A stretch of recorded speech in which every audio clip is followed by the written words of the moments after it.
Hey everyone, welcome back to The Hidden Brick, where today we're doing part 1 of the build of the Lego City Cargo Terminal. This is set number 60169. Pretty large set, 740 pieces, although to me this doesn't look like a lot of parts. It looks like we just have 3 vehicles, a little security stand, and some sort of cargo storage rack. So I'm kind of curious where 740 pieces are coming from, because even some of these pieces are really large parts. If I were to guess, I would say this is closer to the 500 part range. So yeah, that's kind of why we build these sets. We kind of figure out where all those parts are coming from and where they're going. So let's not waste any more time. Let's jump right into this. So this also will complement the cargo airplane that we've built on this channel. Lego City Cargo, I think it was called Cargo, yeah, it was Cargo Airplane. This is the terminal. All right, so we have a bag here with quite a few instruction books in it. Looks like they probably break it up into a lot of smaller builds. That's kind of typical city construction here. Looks like we have instruction book 1, 2, 3, 4, and 5. And then a medium-sized sticker sheet. Considering the size of this set, it's really not that large of a sticker sheet. We do have quite a few bags of parts. And they are numbered, so I'm looking for bag 1. There it is. So that's the one we're going to start with. All of the others, I'm going to move to the side. But I'm going to keep them in order that we're actually going to build them all.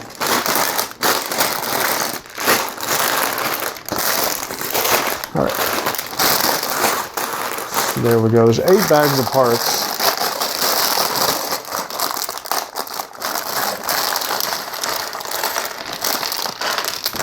All right, so starting with this bag, you can see there's a small bag and the big bag, and we also have this box.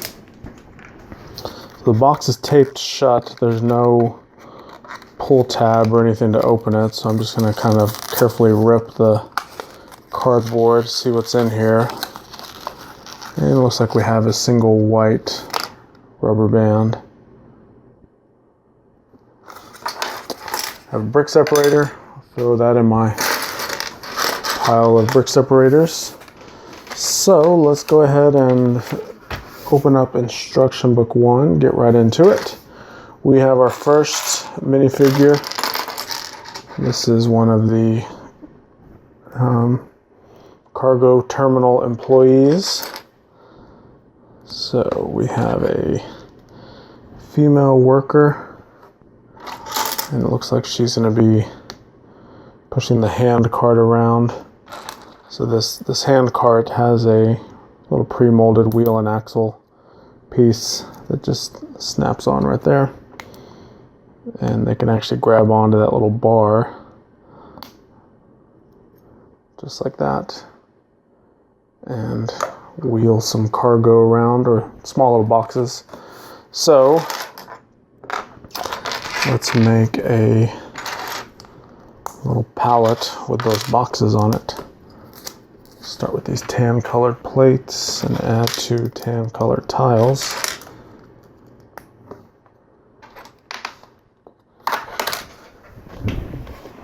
We have a brick hitting the floor. I decided to go ahead and just throw that on the floor for some reason. Alright, so these blue pieces, I guess, are representing some multiple boxes of stacked up Lego sets. We have one of my favorite printed tiles. This is actually a tile that I use in my sig fig. It's the little printed tile of Lego sets. So you can see it says Lego City on there. Now they actually have quite a few different variations of these tiles, and it looks like we also get one of those variations. So you can see it's another Lego City set. Get a couple of those tiles. So really, really cool printed tiles, especially if you're building a Lego store or at some other type of retail type establishment that has a lot of Lego sets in it. So we're going to put those 2x2s right there, and we have one more right here. Now, I know for a fact that this is not the way they actually ship Lego sets. They're not just randomly thrown on a pallet like this, but for the sake of this set and imagination purposes, they are just going to be randomly stacked on that pallet. So next up we have the forklift. That's what we're going to build now. And we've had quite a few forklifts over the years. There's nothing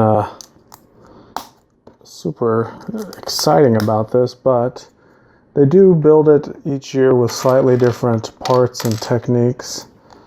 So you can see we have these little 2x2 wedge plates. Those are a newer style piece. So I'm pretty certain that previous forklift models have never used that part before. Alright, so our forklift is mostly red color. It has a little gray stripe going on the bottom of it. We have our first sticker, and it actually is sticker number 1. Now keep in mind these stickers are typically numbered for reference only. And 9 times out of 10, they don't correspond with the actual order that you put them on. This just happened to be one of those times. It'd be cool. I really want a set that has them chronologically put on the number that they actually are. I think it would help in a way that if for some reason you skip a number, it's a clue that you've forgot to put a sticker on.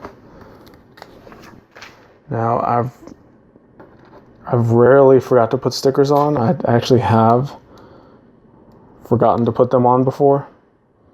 Like, you just kind of get in the heat of the moment of doing the build and you overlook that step that shows a little sticker going on.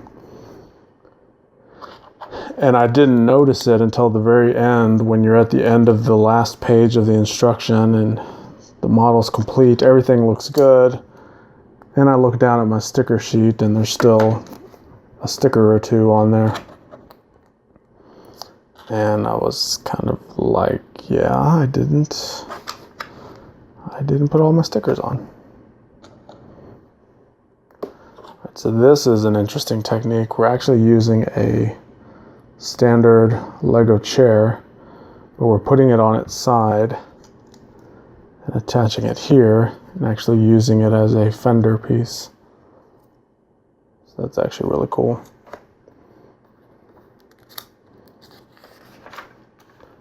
I never would have thought to do that, but that's a good idea. I'm gonna have to steal that idea and use it on some of my own builds.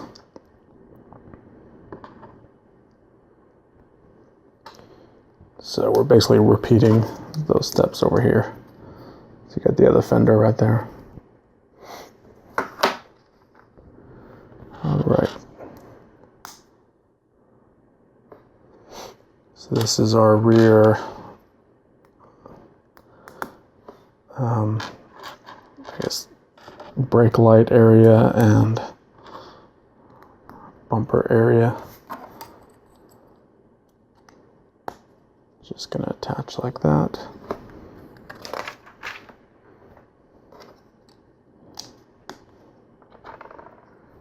We have a couple slopes, a plate. So I'm concerned with this slot right there in the middle. Like there should be something there, but I'm carefully looking at the instructions and it doesn't show anything there.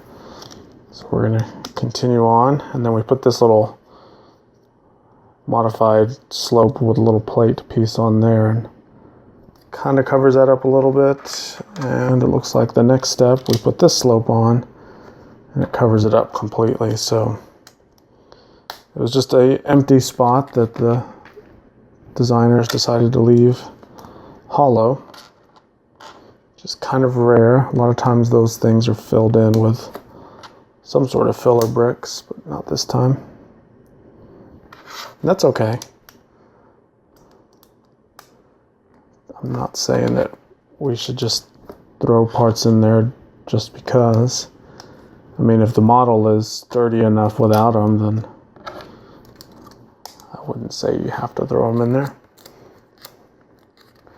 Okay, so we are getting close to finishing up the forklift part. We do have this standard Lego City issued coffee mug, and we have a little lever here. So let's take our actual fork part that does the lifting. And this is a pretty cool part because it has two pre-molded pieces that interlock together like this, and they slide up and down, but nothing really holds it at the top. It can basically just, gravity takes over and pulls it down.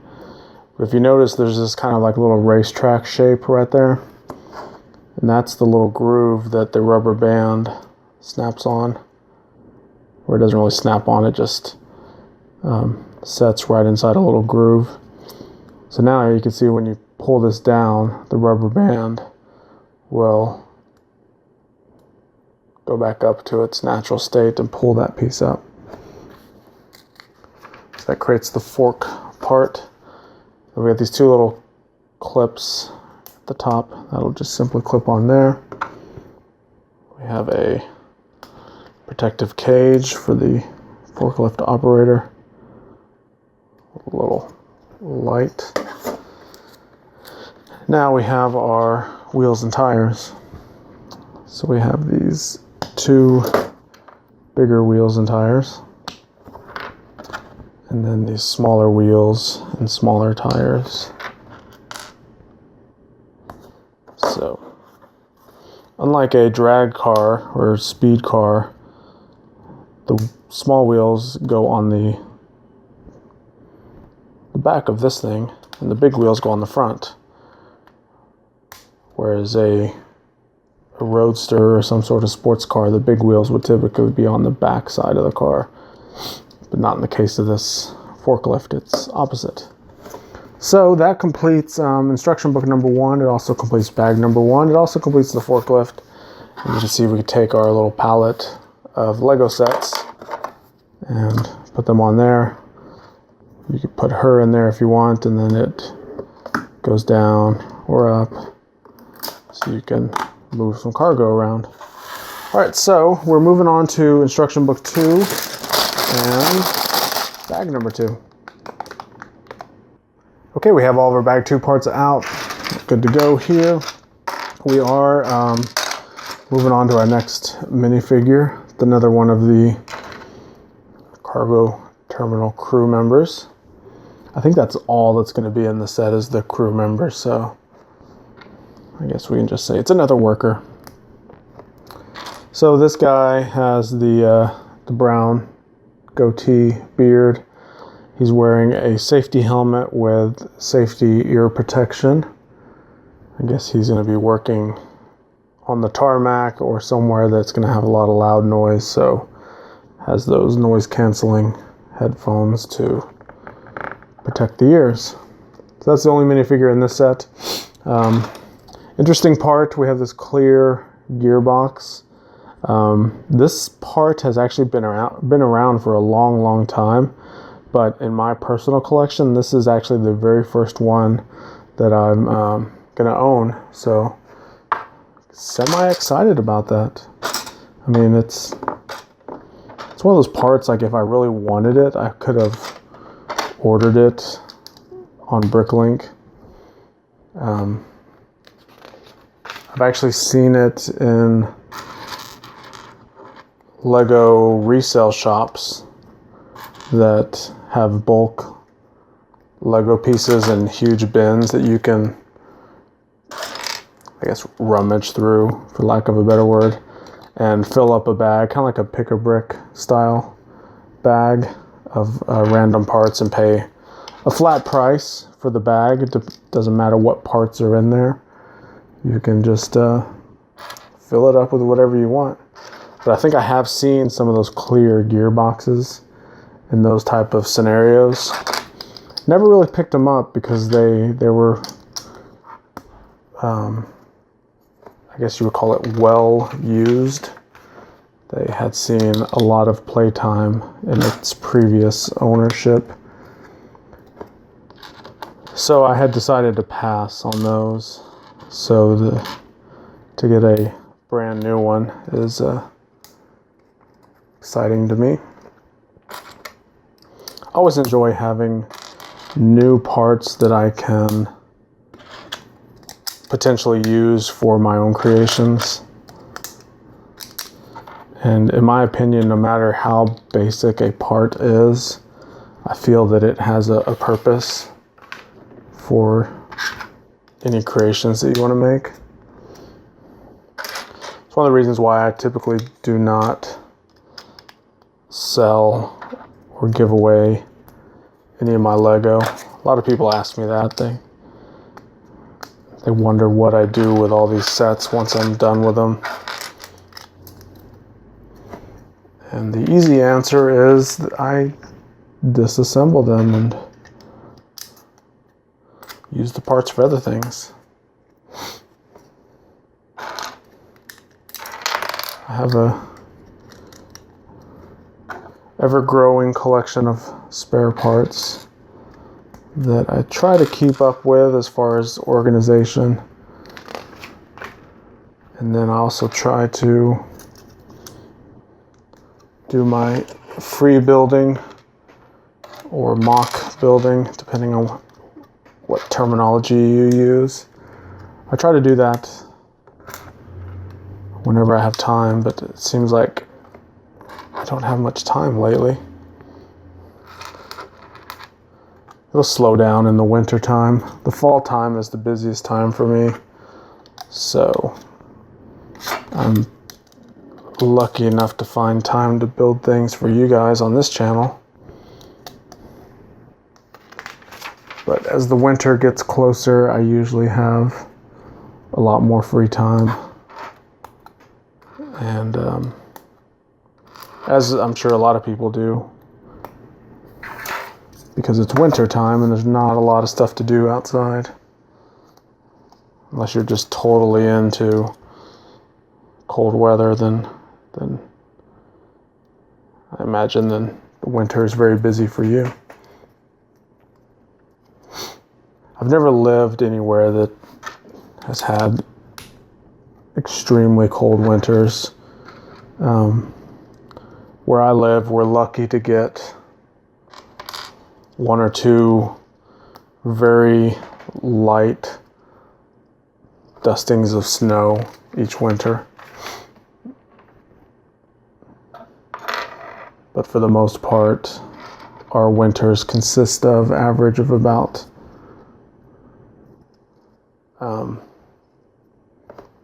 I would say between 40 and 50 degrees Fahrenheit.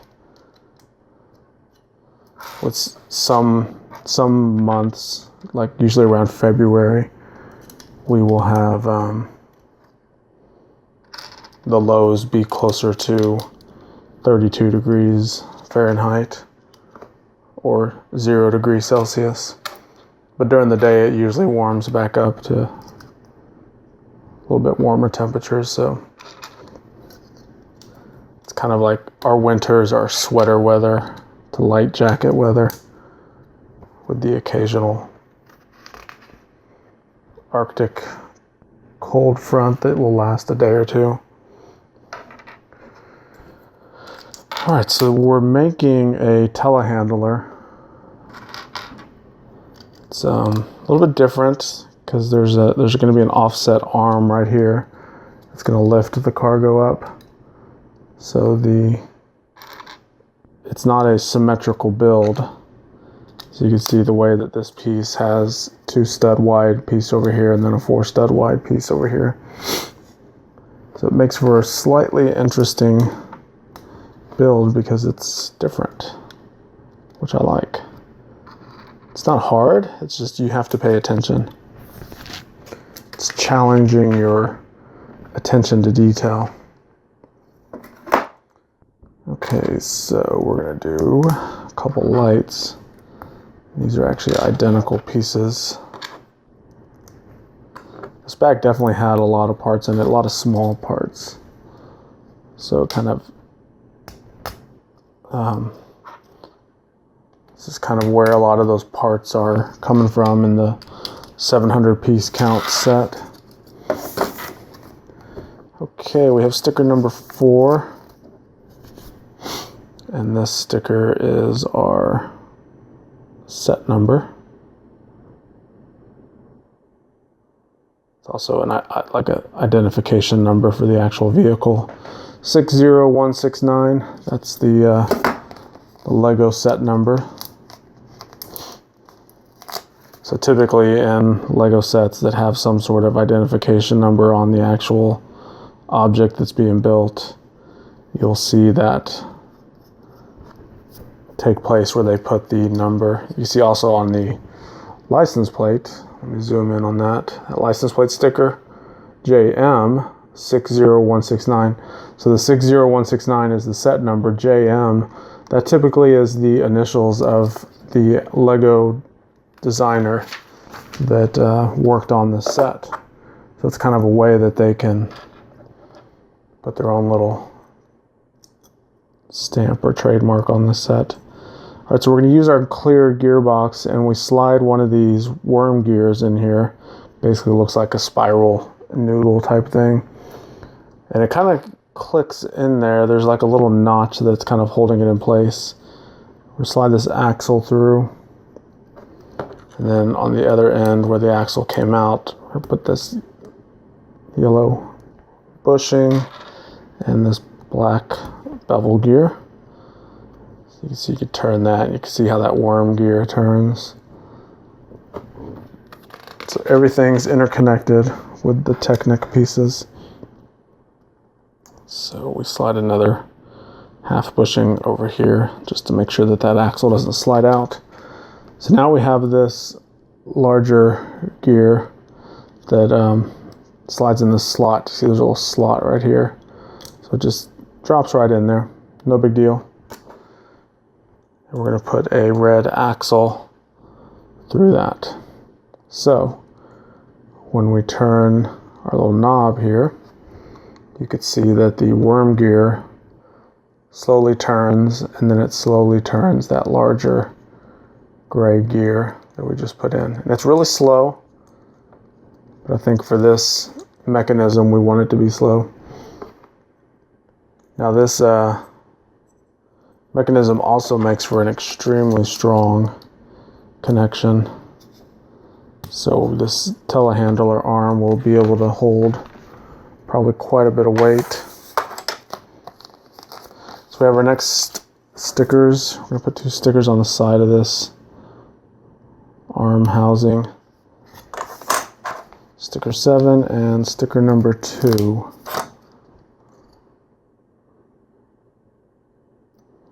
Just like that. We have a studless Technic lift arm.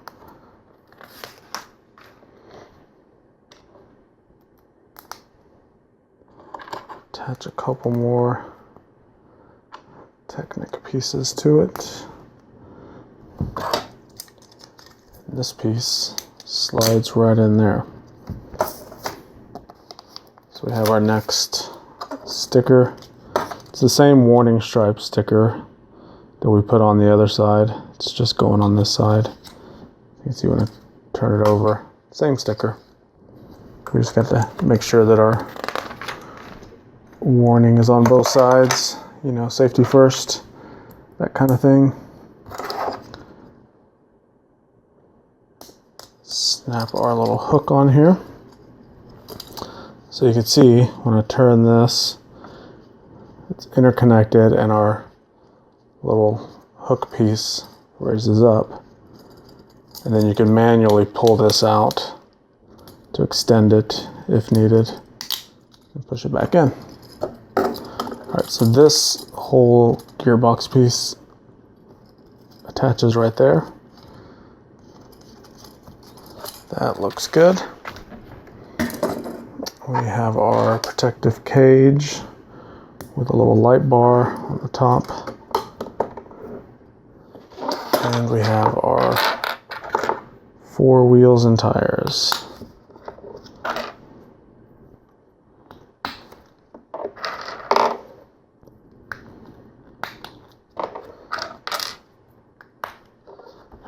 So with those connected,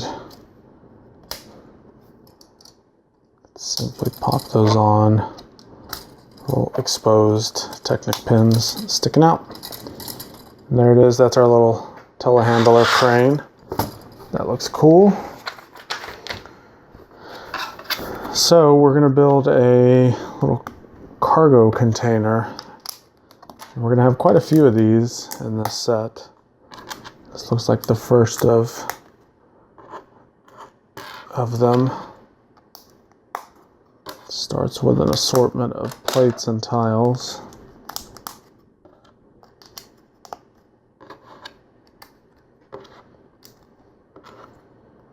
And we have these yellow double wide cheese slopes.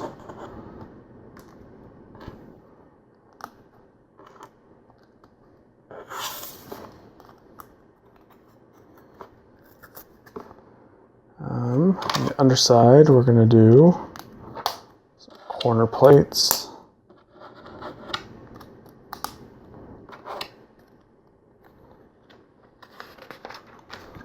Turn it back around, and we have these yellow panels. I don't recall, I think I do have some of these in yellow. You don't see them that often.